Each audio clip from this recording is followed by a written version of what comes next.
नमस्कार, न्यूज 24 देख रहे हैं आप और मैं हूं आपके साथ पूजा। वो खबरें जो दिन भर बनेंगी हेडलाइन, वो खबरें जो आपको अखबार में नहीं मिलेंगी। नई सुबह नई खबर के साथ शुरू करते हैं फटाफट खबरों का फटाफट बुलेटिन मॉर्निंग सुपरफास्ट। उत्तराखंड के लोगों को आज तोहफा देंगे पीएम मोदी। 6 मेगा प्रोजेक्ट का करेंगे उद्घाटन, म्यूजियम की भी करेंगे शुरुआत। नमामि गंगे के तहत 6 प्रोजेक्ट्स का होगा उद्घाटन। सुबह 11 बजे वीडियो कॉन्फ्रेंसिंग के जरिए करेंगे शिरकत। नमामि गंगे मिशन के तहत हरिद्वार, ऋषिकेश और बद्रीनाथ समेत कई शहरों में 6 बड़ी परियोजनाओं का उद्घाटन किया जाएगा। नमामि गंगे कार्यक्रम के तहत उत्तराखंड में तैयार किए गए सीवेज ट्रीटमेंट प्लांट का ऑनलाइन लोकार्पण किया जाएगा। 230.32 करोड़ रुपए की लागत से 68 मेगालीटर और 19.64 करोड़ रुपए की लागत से 27 MLD STP बने हैं।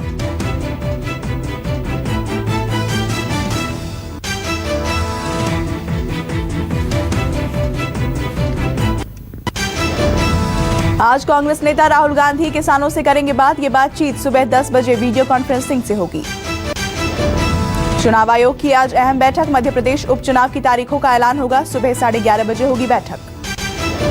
आज छत्तीसगढ़ में कृषि कानून के विरोध में कांग्रेस का प्रदर्शन। सीएम भूपेश बघेल राजीव भवन से राजभवन तक निकालेंगे पैदल मार्च। आज दिल्ली पहुंचेंगे आरजेडी नेता तेजस्वी यादव। कांग्रेस के वरिष्ठ नेताओं से होगी मुलाकात। सीट के बंटवारे को लेकर होगी चर्चा। आरजेडी विधानसभा सीटों की घोषणा 1 अक्टूबर को करेगी। तेजस्वी के चेहरे पर लड़ेगी चुनाव। आज दिल्ली हाईकोर्ट 2G घोटाला केस की जल्द सुनवाई को लेकर आदेश पारित करेगी। इसको लेकर सीबीआई और ईडी ने दाखिल की थी याचिका। रक्षा मंत्री राजनाथ सिंह आज सुबह 11 बजे डिफेंस इंडिया स्टार्टअप की शुरुआत करेंगे। डिफेंस इंडिया स्टार्टअप चैलेंज में रक्षा मंत्रालय ने उद्यमियों के सामने रखी 11 चुनौतियां। ज्यादातर चुनौतियां सुरक्षा बलों से जुड़ी हैं। पीएम मोदी ने डेनमार्क की पीएम के साथ एक वर्चुअल द्विपक्षीय शिखर सम्मेलन में संवाद किया। डेनमार्क की पीएम को दी शादी की बधाई। महामारी संकट के बाद भारत आने का दिया निमंत्रण। बातचीत के दौरान बोले पीएम मोदी, हमारे जैसे देशों का साथ काम करना बेहद जरूरी। महागठबंधन के विवाद के बीच उपेंद्र कुशवाहा आए सामने, कहा अब तक कोई निर्णय नहीं लिया, जो भी करूंगा बिहार और कार्यकर्ताओं को ध्यान में रखकर करूंगा। पप्पू यादव ने 3 दलों के साथ मिलकर बनाया प्रगतिशील लोकतांत्रिक गठबंधन। उपेंद्र कुशवाहा को भी दिया न्योता। पप्पू यादव ने जन अधिकार party, Azad Samaj party, BMP और social democratic party of India के साथ मिलकर बनाया नया गठबंधन। पप्पू यादव ने बिहार चुनाव को लेकर बीजेपी और नीतीश पर साधा निशाना, कहा बीजेपी शिखंडी का किरदार निभा रही है। दूसरों के कंधों पर बंदूक रखकर जीतन राम मांझी को निकलवाया। उपेंद्र कुशवाहा को बेइज्जत किया और अब कांग्रेस को बेइज्जत कर रही है। 2 अक्टूबर को कांग्रेस करेगी किसान मजदूर बचाओ दिवस का आयोजन। देश भर में होगा विरोध प्रदर्शन। कृषि बिल को लेकर जारी देश में विरोध के बीच केंद्र सरकार ने जारी की धान की एमएसपी पर खरीद के आंकड़े। आंकड़ों के मुताबिक सभी राज्यों में एमएसपी पर धान की खरीद शुरू। 48 घंटे में 390 किसानों की जेब में पहुंचे 10.53 करोड़ रुपए।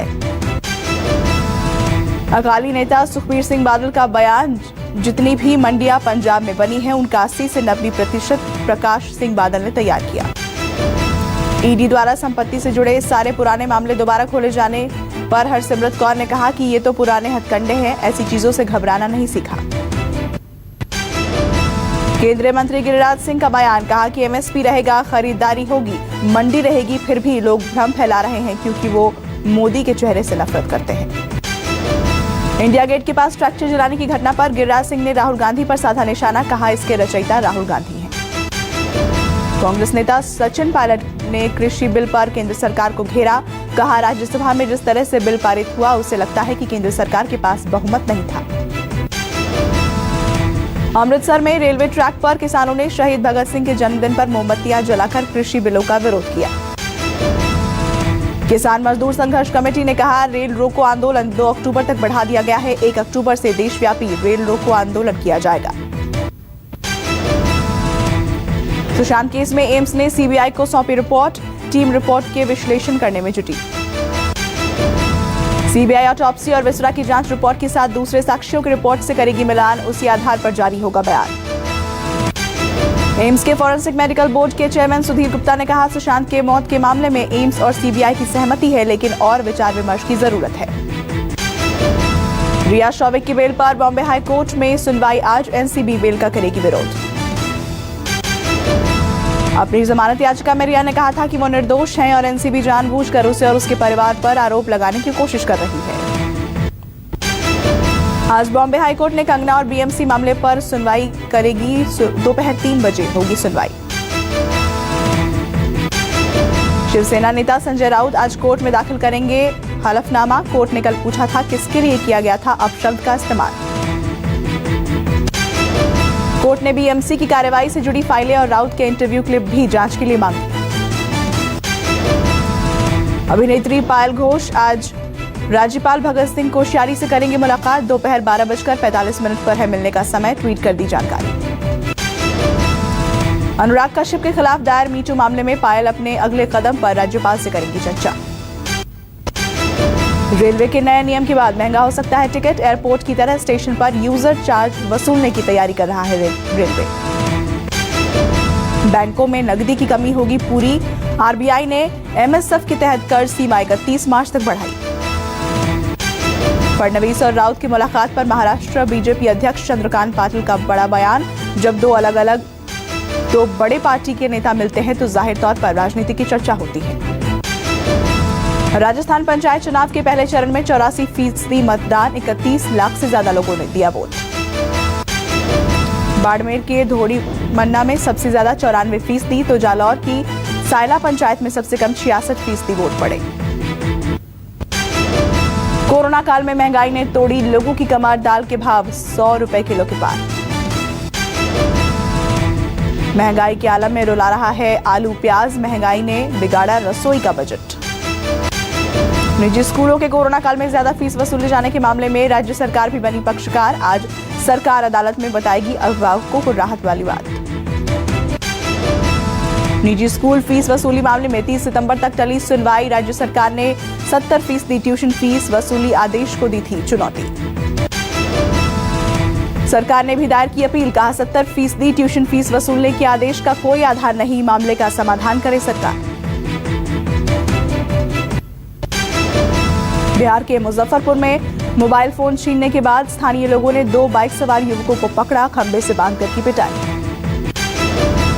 झपटमारों को पिटाई के बाद लोगों ने किया पुलिस के हवाले। इलाके में बढ़ रही थी झपटमारी की वारदात। अलीगढ़ के जेएन अस्पताल में दुष्कर्म पीड़िता से मिलने पहुंचे भीम आर्मी नेता चंद्रशेखर आजाद। पार्टी कार्यकर्ताओं के साथ किया प्रदर्शन।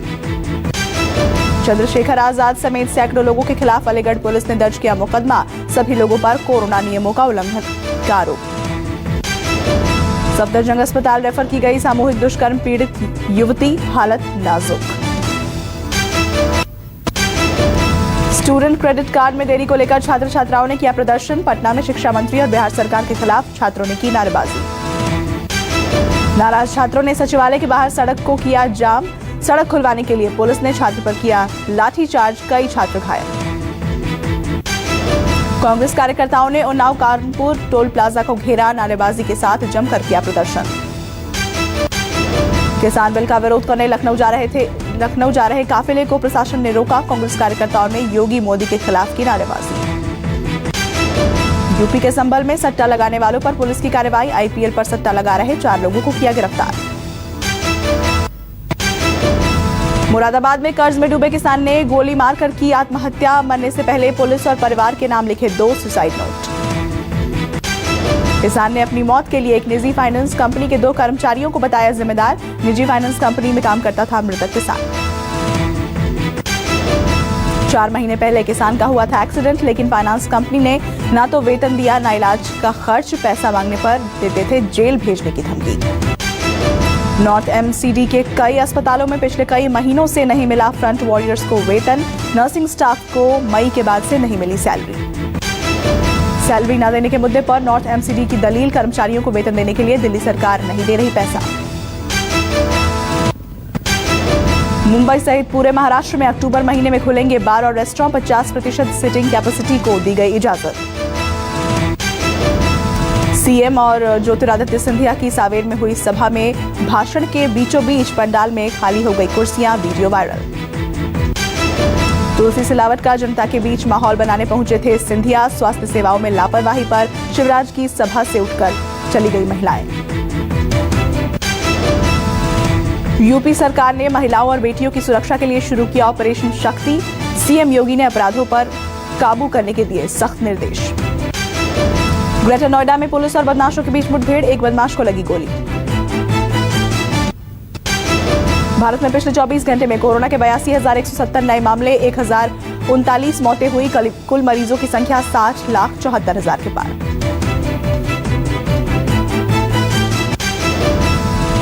दिल्ली में 24 घंटे में 1,984 नए केसेस की पुष्टि। कुल मामले 2,73,000 के पार। अब तक कोरोना से 5,272 लोगों की मौत।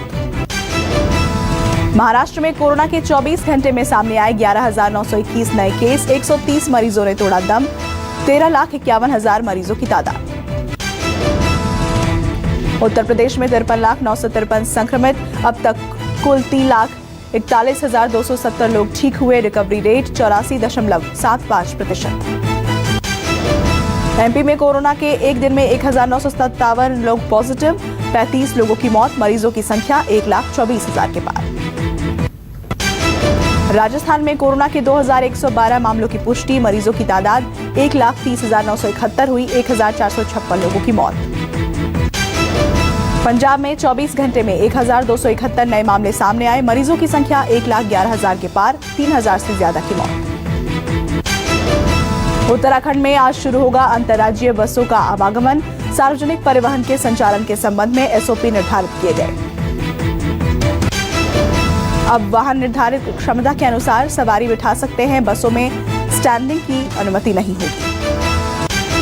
हरियाणा में कोरोना के 24 घंटे में 1,630 नए मामलों की पुष्टि, 24 की मौत, 1,25,000 से ज्यादा संक्रमित। हिमाचल प्रदेश में कोरोना मरीजों की संख्या 14,457 हुई। अब तक कोरोना से 175 लोगों की मौत, 10,000 से ज्यादा ठीक हुए। जम्मू कश्मीर में कोरोना के 24 घंटे में 824 नए मामलों की पुष्टि, 14 की मौत। अब तक 73,014 लोग संक्रमित।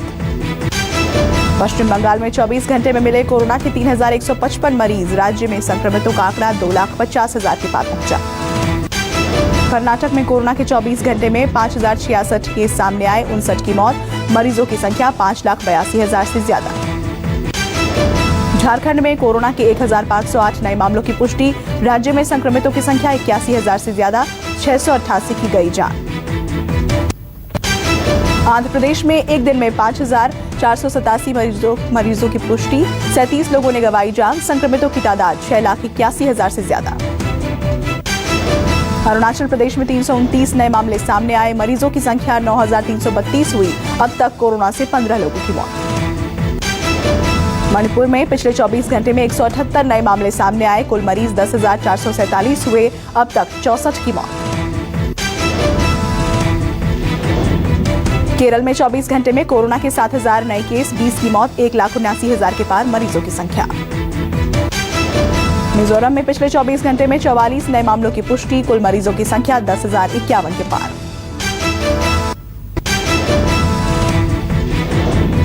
आईपीएल में पहली बार 200 से ज्यादा रन बनाने के बावजूद मैच टाई चेज करते हुए मुंबई इंडियंस ने आखिरी 5 ओवर में रिकॉर्ड 89 रन बनाए। आरसीबी ने दिया था 202 का लक्ष्य। मुंबई 201 रन ही बना पाई। सुपर ओवर ने विराट और डिविलियर्स ने जिताया मैच। शशि थरूर ने की संजू सैमसन की तारीफ तो भड़क गए गंभीर। कहा संजू को अगला खिलाड़ी बनने की जरूरत नहीं है, वो भारतीय क्रिकेट के संजू सैमसन ही कहलाएंगे। संजू सैमसन ने अब तक 2 मैचों में 119 रन बनाए हैं। खास बात यह है कि सैमसन 214 की स्ट्राइक रेट से रन बना रहे हैं। आज होगा आईपीएल का 11वां मैच। दिल्ली और हैदराबाद के बीच खेला जाएगा मुकाबला। एशिया के 2 देशों के बीच युद्ध शुरू। आर्मेनिया और अजरबैजान हुए आमने सामने। अब तक 23 लोगों के मारे जाने की खबर, 100 से ज्यादा घायल।